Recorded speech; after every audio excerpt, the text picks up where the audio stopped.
Welcome to Talking Business, a podcast produced in Melbourne, Australia. The podcast is available on the Acast site, my own website, the Apple Podcast Store, or wherever you go to get your podcasts.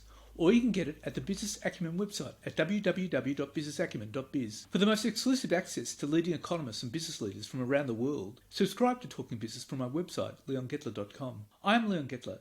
My job is to review and monitor the week's news in business, finance and economics. I bring it all to you every week. This is episode number 41 in our series for 2022, and today's date is Friday, November the 11th. First, I'll be talking to Andy Cunningham, Senior Regional Director for Australia and New Zealand at Autodesk. We'll talk about automating industries like manufacturing and construction, and I'll be talking to KPMG economist Sarah Hunter about the RBA's latest rate hike. But now let's talk to Andy Cunningham. Now, Andy, what are you talking about with construction and manufacturing now transforming? How does that work? Look, I mean, both industries are in different phases, I guess, Leon. You know, if you have a look at, if you can compare the two, and I use this quite often, they're both on the end of the spectrum as far as flexibility versus control. If you think about manufacturing a car, the last thing you want to do is have variables, right? So you design a car, you make a lot of them, and you manufacture, minimal variables, color, trim, that sort of thing. But it's basically, repeat. And that's the way it's been done since the Model T. Construction's at the very end of that spectrum, the other end of that spectrum, where a building is largely a one-off, unless you're building a project home. But if you think about construction, the buildings, the Opera House, or any of the buildings, it's largely a one-off. So you're creating a one-off, you're constructing a one-off thing. So they're the two ends of the spectrum, in their origination. Manufacturing, don't change a lot. Building, you're changing every single one. They both need to transform for different reasons. Manufacturing needs to transform because pre-pandemic, buyer demand has changed, where I don't just want the Model T in black. I actually want my Prius to be in this color, this particular shade of blue, and I want this trim, and I want my kid's name to be on the side of their sneakers, and I'm only going to pay an extra $5 for it, not an absorbent cost. So demand is changed on the manufacturing side. So we need to put flexibility into the manufacturing environment to allow for that demand. Again, at the other end of the spectrum, we need to take some of the chaos out of the construction site where it doesn't have to be a once-off. Yes, the building itself may be a once-off, but the elements of that building need to be repeatable, a bit like manufacturing. So how do we cut down waste? How do we cut down errors, all those sorts of elements? And we can get into some of the details of that, but through the construction process, where there's more repeatable elements of a construction process, even if it's in process or indeed some of the modular elements that are coming into it. So that's why they need to change. Manufacturing needs to get a little more flexibility into it, and that's happening due to demand, and construction needs to tighten up due to the waste and risk and everything else that comes with everything being a once-off. So they both need to take the best elements of each other. So what sort of transformation are we talking about? Process, most definitely, and embracing digital. It's funny, manufacturing, I guess, embraced the digital element quite some time ago, as far as using digital controls, design, CAD and CAM, because computer-aided design, computer-aided manufacturing has been prevalent in the manufacturing space for a long time. But even you go back to the Industrial Revolution, some form of technology actually sort of sparked that in the manufacturing space. So they're sort of early adopters. Construction is on the other end of the spectrum is a very late adopter of technology and digitalization. So the elements are different. I think the flexibility of design in the manufacturing space and rapid prototyping, rapid changing, rapid elements of customization, and bringing down the scale of the footprint required in factories, etc., is sort of what's moving in the manufacturing space. Whereas in construction, literally a few years ago, I was in Japan and at a very large company, let's leave it at that, in Japan, mega projects. I asked for the latest project on their flagship, and they literally went and grabbed the A0 plot off the wall and went, here's the plan for our mega project. And so construction is just so late in the process that its adoption is there to a large degree in some elements of construction, but it's taking that to the field so that you don't have the guys and girls in the hard hats still working off bits of paper that are 5 minutes old, or worst case, 3 months old and way out of date. Well, I mean, we've just had the jobs and skills summit, and what strikes me with all this automation is that, one of the criticisms of it has been that it will put people out of jobs. You can't have a robot laying bricks in a construction sector. You can't have someone on a machine constantly for manufacturing. So what would be your response to that? It'll change jobs more than it'll put people out of jobs. So it may change the nature of work, but I mean, what's driving that even now is resource shortages. You can't get enough bricklayers, you can't get enough trades, you can't get enough of these elements there. So But I think more holistically in the longer term, even as we come out of this sort of crazy three years that we've been in, and we sort of start to normalize on supply chains and those sorts of elements, the automation and the digitization of the robot bricklayer, as you say, means that you won't have someone sitting out there 8 hours a day in the sun, busting their back laying bricks. You'll have someone programming, you'll have someone controlling, you'll have someone overseeing those different processes of that. So it will change jobs and it will upskill jobs rather than reduce jobs overall. So you're saying is there's more potential to upskill those people? Absolutely. Yeah. And that's why I think, you spoke about construction, and there's a tripartisan agreement that's finally been reached between the ACA, the Australian Construction Association, government and industry and unions that is looking at those sorts of elements, because it's not just the commercial element, and it's not just government, and it's not just the industry bodies. It needs to be a holistic sort of viewpoint with skills in mind. That's one leg of the stool, I guess, but skills have to be in mind. And how do we actually take those skills to the individuals? Because otherwise the guy or girl is going to be out of a job if they don't need to physically lay the brick anymore, and there's no access to training, access to skills, access to transformation in their own careers, and taking the training to them as opposed to having to go sit in the classroom at the local tech like days gone by. If we don't provide that, then they will go stagnant. So it's multiple elements that need to bring that to the individual so they can actually upskill. How do we bring the training to those people? I mean, you can't send them off to a classroom. Does No. the company have a boot camp or send them off to boot camps? How does it work? Yeah, I think there's different elements of it. Training or upskilling has changed. As I said, you don't just go off to a classroom these days. In general, we've seen that sort of, back in the 90s, you'd go sit there in your training room with your computer and you'd learn, how to use Windows. And these days that's largely gone. So it's in place training that we see.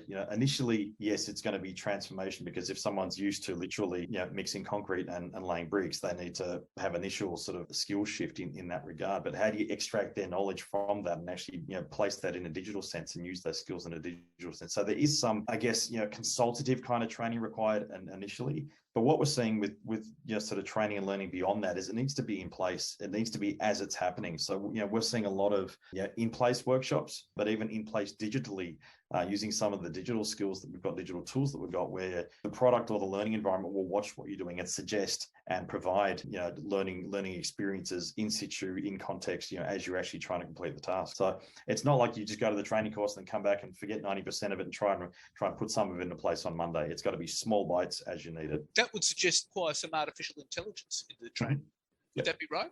Yep, definitely. So, there's, if you look at the Autodesk products, we understand our products just like any vendor would. We understand how to drive our products, how to work our products, and so the AI is largely there in the R&D of the product itself, the knowledge of the product itself. But there has to be an element of looking for repeated mistakes or better paths to outcomes. And that's where the AI I think you're talking about will derive in the learning environment that will actually sort of watch and, with choice. Obviously, it's not like a big brother thing, but, with choice and with control, we'll watch what you're doing and provide better ways to get to that outcome.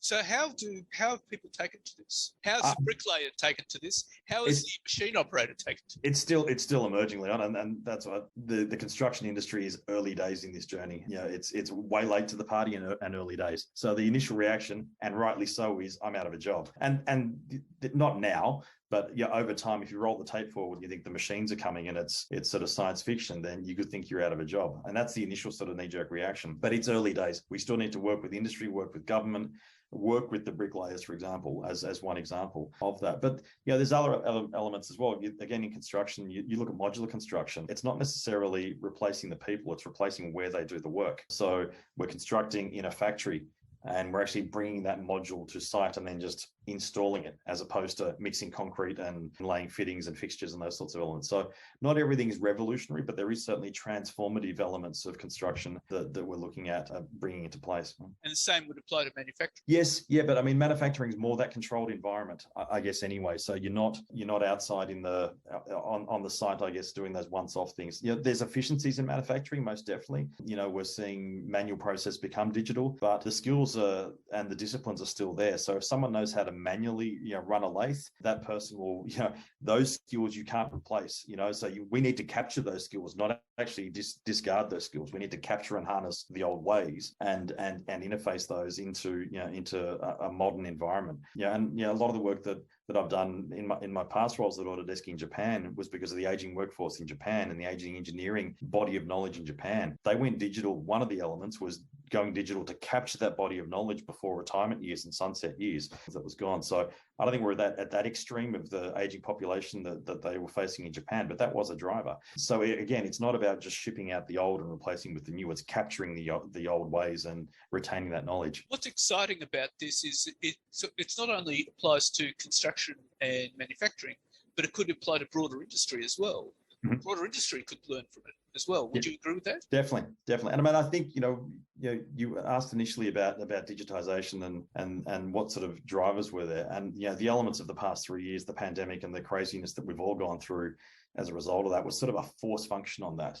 There's a couple of drivers in construction or across industry in general, but what we've just gone through and now the resultant sort of pressure on supply chains and workforces, that's forcing every industry, whether you're a restaurant that's looking for front of house staff or you're a multi-billion-dollar organization, resources are a challenge at either end. We're only just starting to see immigration come back and overseas, workforce sort of come back to Australia.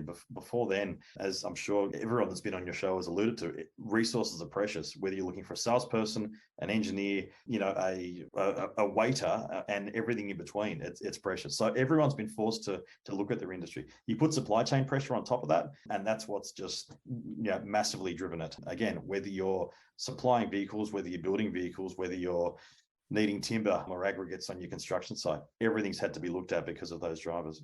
Which is why automation is not going to get rid of jobs, but will actually help create. Exactly. It may change them, but it will. We're not going to replace the people at all. And I mean even. We have conversations around generative design, which is almost an AI technology using the power of cloud to create designs. And that could be, how do you create? There's one project we did where we created a better panel in an Airbus plane that was lighter and stronger, etc. Lovely. Or it could be, how do you create a better chair, or how do you create a better saddle on a construction site? You still need the person behind the keyboard with the design intent, with the intelligence, what have you, to work with the capabilities of the machines, for want of a better word. So again, generative design that we see coming through both on form and function sides, you still need the person there, whether that's the elderly skilled engineer or designer, or whether that's the young up and coming graduate just out of university.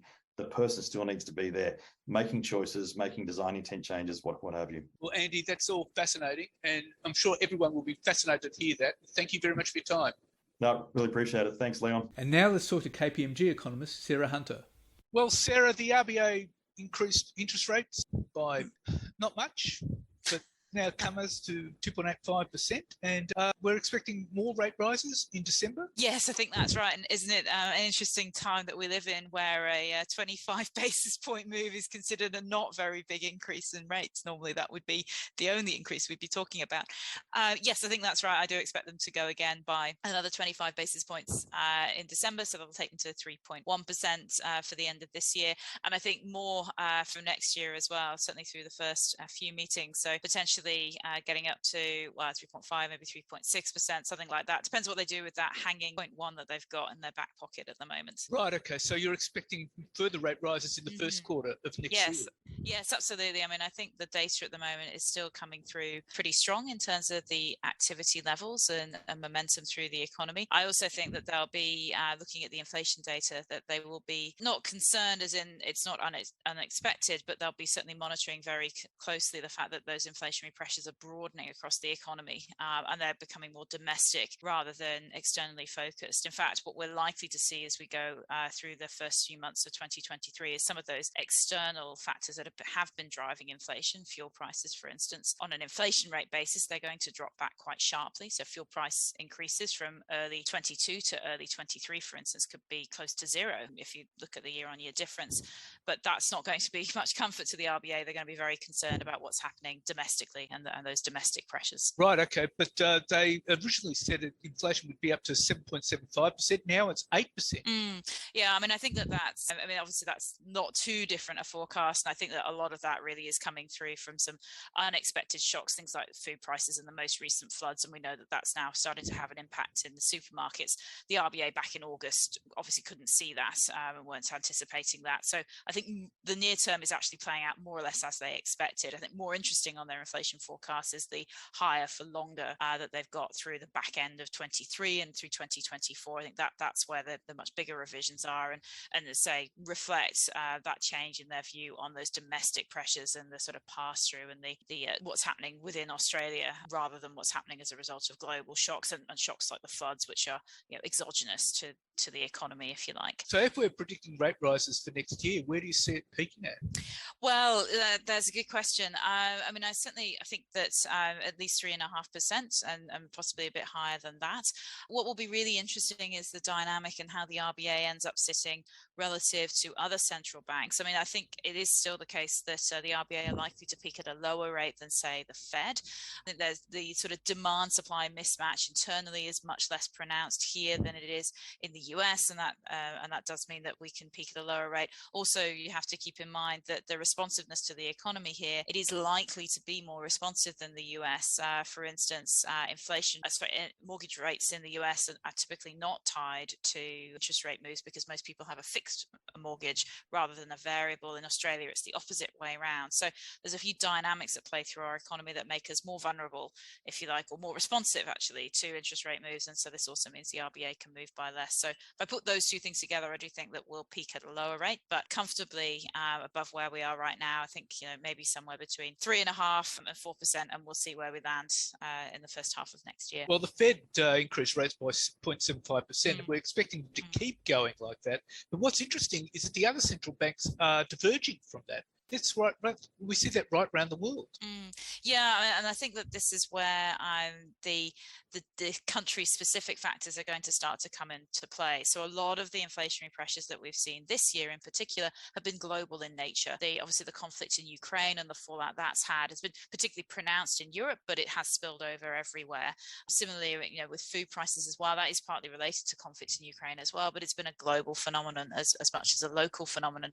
I think we're now starting to see some of the differences across countries play through, and they are really quite markedly different. For instance, in the US, GDP this year has barely changed. They've essentially stagnated on a broad basis. Employment is yet to get back to pre-COVID levels. In Australia, it's very different. We've had pretty robust GDP growth this year, and we've had robust employment growth as well. So there are some really interesting country-specific dynamics, and that will give you then divergence, and it obviously has implications for exchange rates, for local stock markets. All of these factors then start to come into play. So we can lump the central banks together, and we have generally up to now, but I think we're going to start to see them responding differently as they consider their local factors as well as global conditions. What was interesting in the RBA's statement of monetary policy at the end of last week was that they were talking about all sorts of imponderables and unknowns. And that was quite scary reading that. Well, there is a lot of uncertainty right now about how things play through, and I think sitting on both sides of the ledger, as it were, it could be that households are pretty resilient, that we are able to wear, if you like, higher mortgage payments and some of the cost of living pressures. I think what's really interesting is that where those inflationary pressures have materialized thus far, they've been to some extent a little bit targeted. For instance, new residential construction costs. If you're building your own home at the moment or doing a renovation, you're very much aware of those. But for most people, that's not the case because most people aren't doing that. If you strip those out of the current inflation measure, for instance, you actually get a headline inflation rate of about 6%, which isn't too far off what's been the growth rate of household income. So actually, for a lot of households, their incomes and inflation has kind of kept pace with one another. So at the moment, there is a lot of imponderables around, well, that dynamic is changing. How might that play through for households, for instance? There's also clearly a lot of uncertainty in the global economy, not just around the conflict in Ukraine and how that might play through, but what's happening in China and what that might mean, and the responsiveness of economies globally to this rate tightening cycle. I think it's worth keeping in mind it's the first rate tightening cycle we've seen in many countries for many, many years, more than 10 years. Economies look different to the way they looked before. They're responding in a different way, and as economists, we are learning about this, and I think the RBA really signaling that too. So there are uncertainties, but they could be upside uncertainties as much as downside uncertainties, worth keeping in mind. And of course, the central bankers are monitoring the situation daily, so they are responding when their meetings roll around, and those meetings roll around fairly quickly. What's interesting is that the RBA statement was saying that inflation mightn't come back to the target band till 2025. And that was really quite striking. It is, I agree. I think what's going to be really crucial there is, two aspects of that I find really interesting. And again, we'll see how this plays through. One is the dynamics around wages and wages growth and seeing that come through. And it was interesting to get their commentary from their liaison program. One of the questions they asked to businesses is, well, what is your average reset of base pay, which is a sort of core wage inflation measure, if you like, and that coming through at sort of 3.5% in the private sector, but we know it's a little bit less for many people on EBAs and in the government sector in particular. So probably suggests wages growth is going to go over the top of 3%, but approaching 3.5% over the near term. Does that continue to lift or does that hold? That's one source of uncertainty. The other is around price setting behavior from businesses themselves. Are they not only are they passing on input costs, but are they actually using variation in their margins? If they've got strong demand, are they looking to sort of push prices in response to that? And does that continue? And do we get a new dynamic there coming through that then sort of repeats itself? The forecasts, the RBA seem to be suggesting, well, they do think there's a little bit of that coming through, but that it's going to, through higher rate rises and a dampening of momentum, that will sort of slow things down again. But we will see. We'll see how much it comes through. And it could come through stronger, and that will be more of a challenge for the RBA, and will suggest they'll take the cash rate higher and they'll be raising for longer through next year. Equally, maybe they hit the pause and then we see that sort of those pressures starting to ease a bit, and then they don't have to take the cash rate higher, and actually they get inflation back to target a bit sooner than they're anticipating. That is also possible. So it's uncertain, but they're clearly responding to the risk of inflation staying above target for an extended period of time, and they're committed to that, and that was a strong message from them, and that's what we should expect. So if the data doesn't go their way, if we don't get signs that things are starting to ease next year, we should expect them to go further with the cash rate. But indeed, if inflation does stay higher, it would put pressure on businesses to pass on those costs. Well, I think we're already seeing them do that. So for instance, in the September inflation data, one of the most interesting bits of that for me was that in the household services category, personal services category, where a lot of workers will be paid the national minimum wage, we saw a step change in the price paid for those services that was linked back to that national wage increase. So that was very immediate, right? The national wage increased on pretty much 1st of July, and then the September quarter inflation print, the first time we measure it in the data, recorded that increase. So we can see those businesses are passing on those cost increases. That was obviously a wage cost, but there are other costs that are being passed through as well, for instance, material costs in the construction sector. So businesses are definitely passing on those costs, and the question is if they continue to do that and then look at stretching their margins, then that's the response the RBA will be paying attention to, and we'll be looking to see how responsive that is, and how quickly the cooling of the economy, the cooling of demand that they're trying to generate with interest rate rises, that they are generating with interest rate rises, we can already see it coming through, how quickly that gets into those broader price pressures that are coming through the system. So basically looking ahead to 2023, there's a whole lot of uncertainties. We just have to wait and see how all this pans out. We do. I mean, I think that I think there are some things we can expect to see in the data. I think we can expect to see inflation staying above target. I think that would be very surprising if that's not true. I think we can expect to see growth momentum starting to ease, and that in and of itself will mean that capacity utilization and other measures of the economy and how tight things are, the labor market, how much extra work businesses can do, all of those things are going to ease. So the unemployment rate starting to lift ever so slightly from obviously very record lows, capacity utilization for firms starting to come back down from its now record highs. All of those things I think we can expect to see coming through next year. The question is, how quickly do those things mean that inflationary pressures start to ease? And we see that through the month-on-month data that we now get, and what that means for the RBA. That's where the uncertainty is, that link between easing on the demand side, which is, as I say, we're already seeing it in some of the most responsive parts of the economy, and I think we'll see it more widespread. How quickly that gets into those inflationary pressures, that's the key question for central bankers around the world. Many countries are trying to ultimately ask the same question and get to the answer, and that's what I'll be looking for next year. Well, Sarah, thank you very much for your time. Thank you. So what's happening in the news? Well, Meta, the parent company of Facebook and Instagram, is expected to begin large-scale layoffs this week that will affect thousands of employees. It follows job cuts at Twitter in the past week, which hit about half of that social networking giant's staff. Less than a fortnight ago, Meta reported that its profit more than halved to US $4.4 billion, that's Aussie $6.9 billion, in the third quarter from $9.2 billion a year earlier. The drop in profitability is largely driven by the billions Meta is spending to build a future version of the internet called the Metaverse that likely remains years away. On a conference call last month to discuss its earnings result for the third quarter, CEO Mark Zuckerberg said that he expects the company to end 2023 as either roughly the same size or even a slightly smaller organisation than we are today. The possible cuts come as tightened advertiser budgets and Apple's iOS privacy changes have weighed on Meta's core business. Once boasting a market capitalisation of more than $1 trillion last year, Meta is now valued at a quarter of that,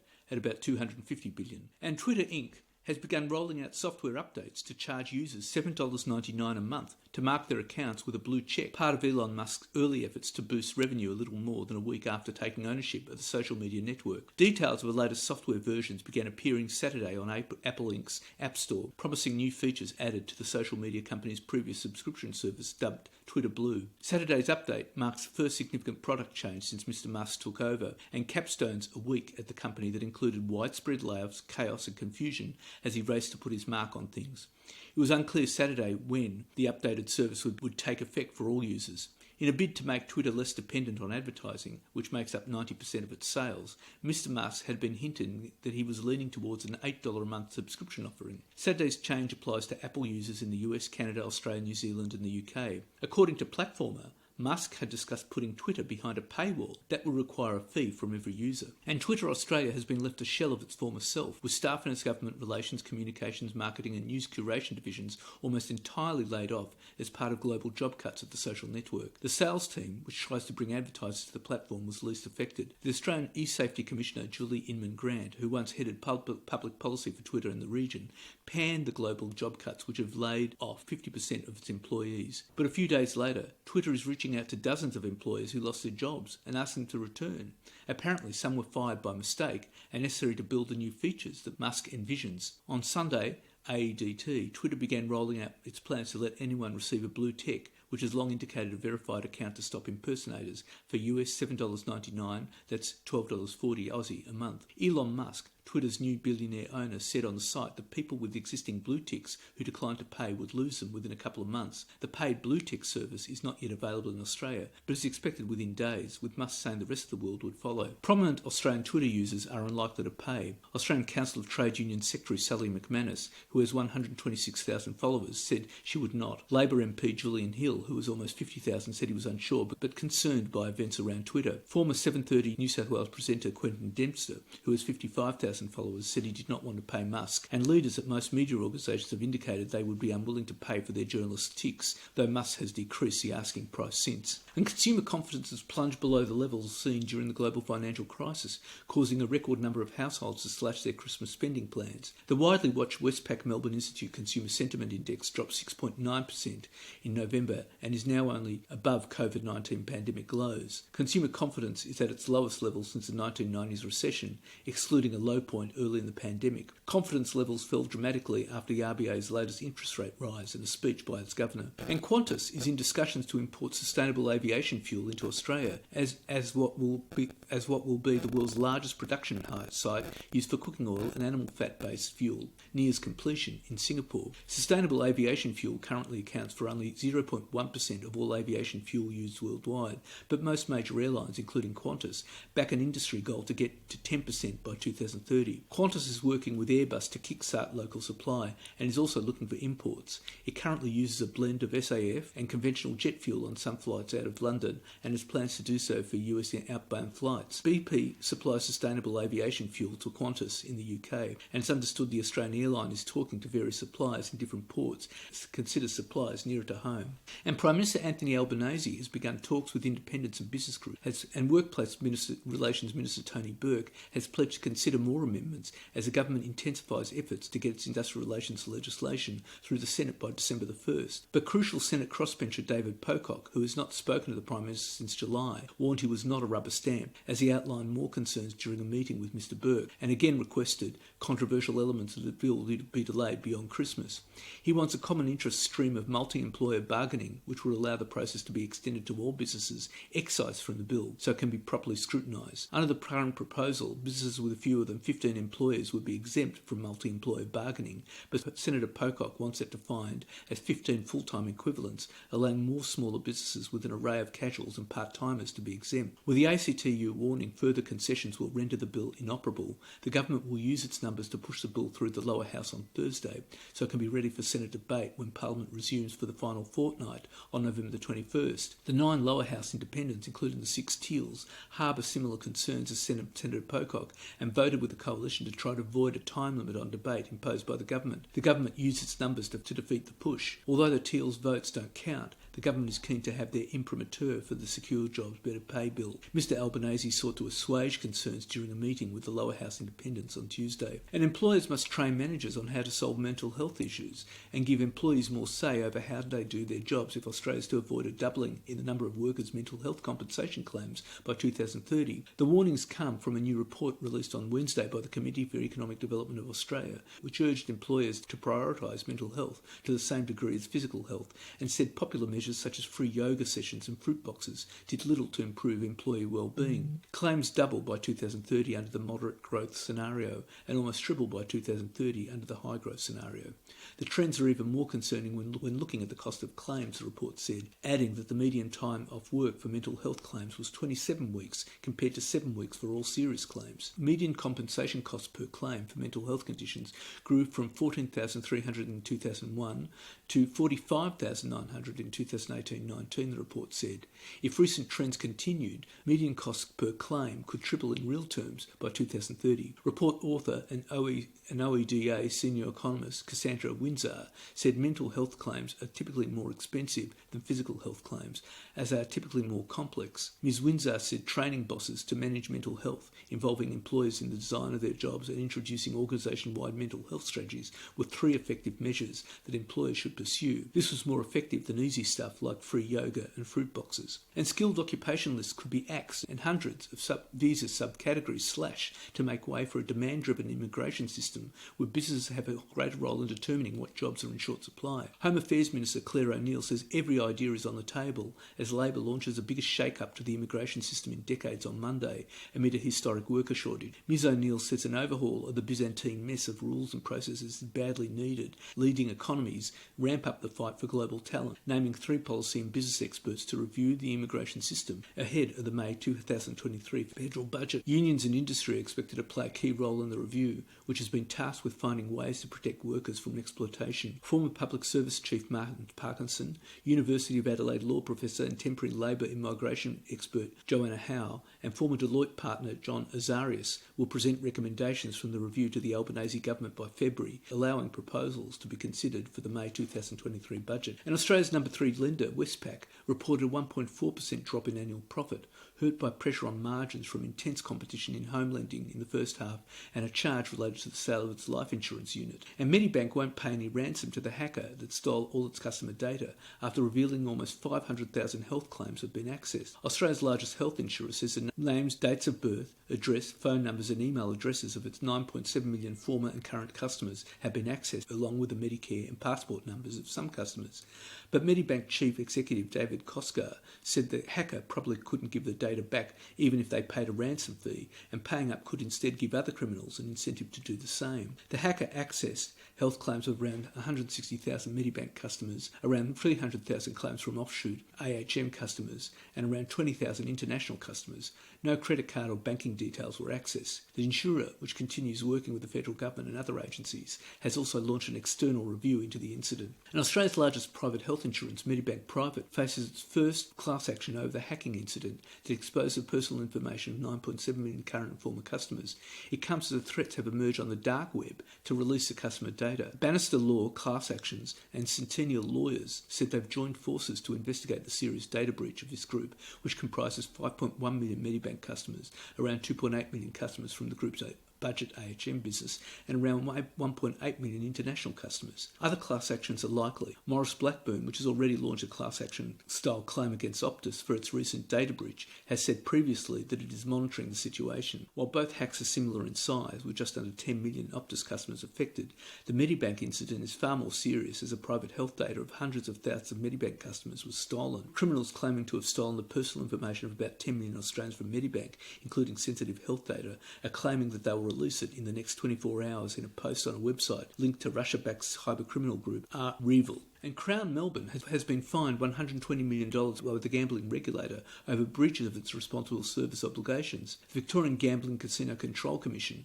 imposed the fines after it found the casino failed to prevent gambling harm by allowing customers to gamble for long periods without a break, said customers were sometimes allowed to gamble for more than 24 hours at a time. It also found the casino failed to comply with a statutory declaration to stop patrons using plastic picks and other devices to simulate automatic play on pokie machines. The regulator says Crown is on probation with a decision pending whether Crown is suitable to continue holding its licence. And Star Entertainment will fight a second-class action in the Victorian Supreme Court, with Maurice Blackburn filing a shareholder claim against casino giant. It follows the lead of Slater and Gordon, which filed a similar class action in March that alleged the company misled the market, breached continuous obligation laws and wiped billions of dollars from the company's value. Maurice Blackburn's claims are largely the same, relating to representations made by the company between March 2016 and March 2022 that the firm alleges were misleading or deceptive. And Snowy Hydro's giant expansion is a year behind schedule, and the official budget has jumped by $800 million to $5.9 billion, the latest crunch for an energy project deemed critical to replace coal in the power grid. Roger Whitby, Snowy's acting chief executive, told a parliamentary hearing on Monday that the government-owned energy operator remained hopeful of reducing the delay, but the setback could imperil the target of first power by mid-2025 and delivering the facility by early 2026. Any delay will also add to risks after the grid operator warned of worsening forecast reliability in New South Wales in 2026 and 27 should it not hit the original deadline. The budget has jumped $5.9 billion from the original $5.1 billion forecast, according to Mr Whitby. It is unclear whether the higher cost reflects a $400 million contingency and $100 million in environmental offsets, or whether it factors in any exposure after the builders filed claims for more than $2.2 billion in cost overruns.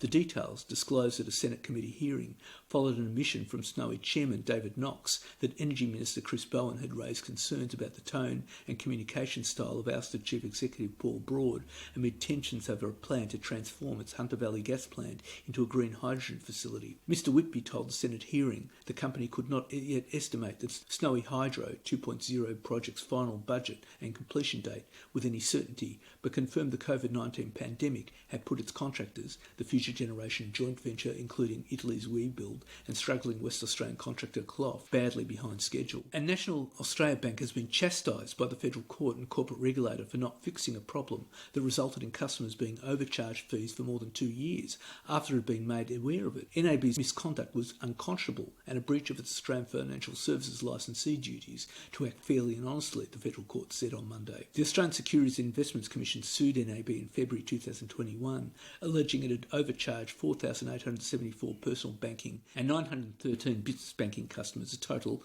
of $365,454 in periodic payment fees over 4 years. These were $1.80 for periodic payments to other NAB accounts and $5.30 for payments to accounts at another bank. Overall, the offences took place over a longer period of time and resulted in overcharging in the multiple millions of dollars. Over 12 years, 1.6 million transactions were hit with the wrong fees.